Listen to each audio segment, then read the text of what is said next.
Hi everyone, this is Tina back in for another story. I just wanted to thank you for even clicking on this video if you've decided to. I also wanted to let you know that I have been putting out a lot of shorts or trying to put out shorts of like paranormal activity and just kind of fun stuff. Some like little adventures that I take and then I kind of take you along with me for, just a few seconds. And also, I wanted to address this because I do notice that my numbers are dropping, and if you have any suggestions or anything that you want to tell me, I know that, the background might be an issue. I do understand that, but I feel like the core of the story is what I'm trying to get out and make sure that, some of these people that otherwise, I don't see much of, I just want to make sure that they get heard. And I don't want to sound too excited as well because at the end of each of one of these stories, somebody is passed. So for me to be like, too happy or crazy about it, at the end of the story, somebody does die, and that's unfortunate. So this case in particular, though, was referred to me by a friend. I have said before that I travel from San Diego, LA, Orange County, Riverside County, so I kind of work all over the place. But I am in San Diego a lot, and you can see that in my shorts if you check it out in the library anyway. So the person that I wanted to talk about today, his name is called Jeffrey Rudiger. Jeffrey Rudiger, okay, so on January 21st of 1988, Jeffrey Rudiger was working at a Chuck E. Cheese, also with a man named Mark Allen Radke, Radke. That's the only way I could think of how to pronounce it.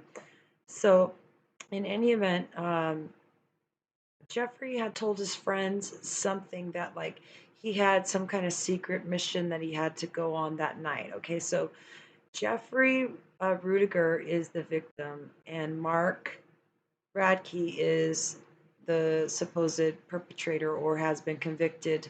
But I'll get more into that because there's a little bit more in depth to this story. So, in any event, after the very next day, after Jeffrey Rudiger's the supposed, secret mission that he was doing, the very next day, his body was found. He was found beaten, bludgeoned 26 times with a tire iron to his head, handcuffed, and had only a t-shirt, no other clothing on his body. So, what's interesting about this is that, first of all, it's awful. I don't want to say it's interesting, but the situation of how this all goes down is interesting because Mark Radke. So the investigation somehow, the investigators find Jeffrey Rudiger's blood in parts of Mark Radke's just washed truck, I guess. I found some of his DNA in his wheel well.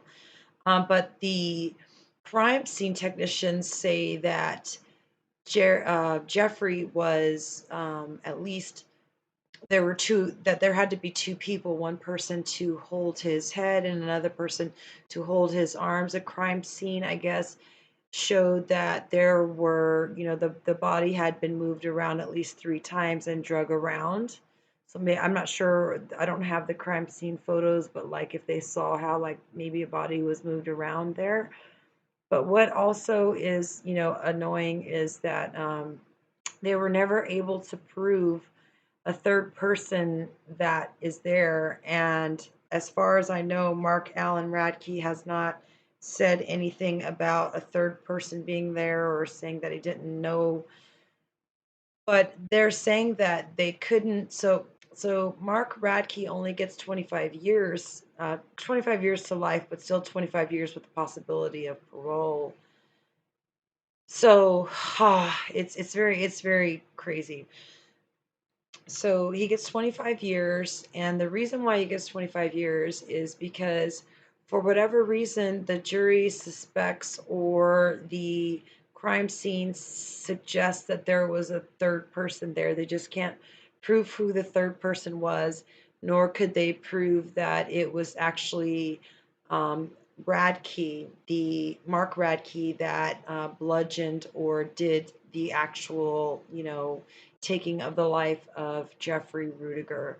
I do read here that the mother, got a small amount of solace of knowing that, her child's killer was caught and arrested, but he didn't get charged with everything due to the um, technicalities of a possible third person being involved. I don't see any information about that third person.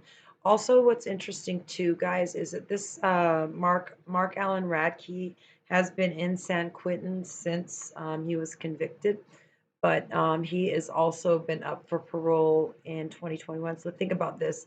This crime happened in 1988, so time has elapsed, and he was denied parole now, but he may be paroled eventually. We don't know. But just think about this for a second.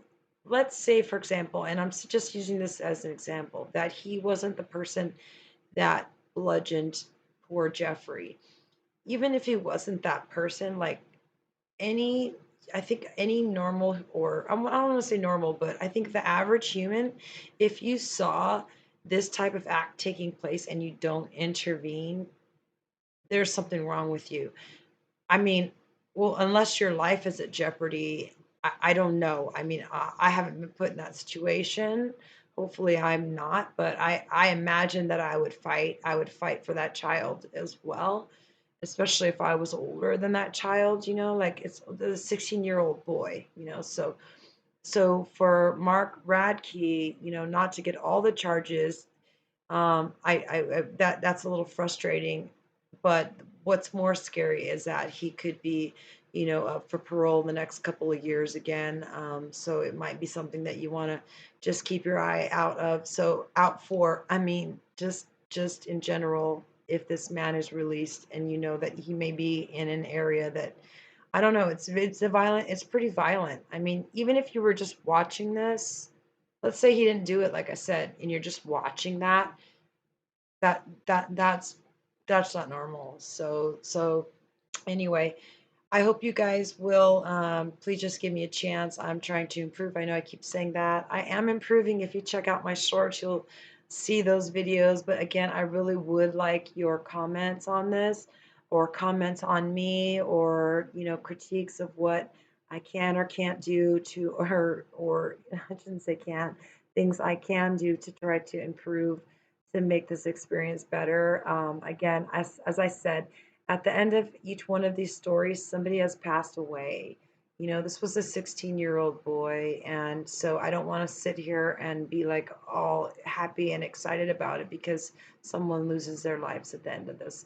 So, in any event, I hope you guys do follow me, like or subscribe if you want, or just watch the videos. That's fine by me too, okay? I hope to see you soon in the next video. Until then, take care. Bye.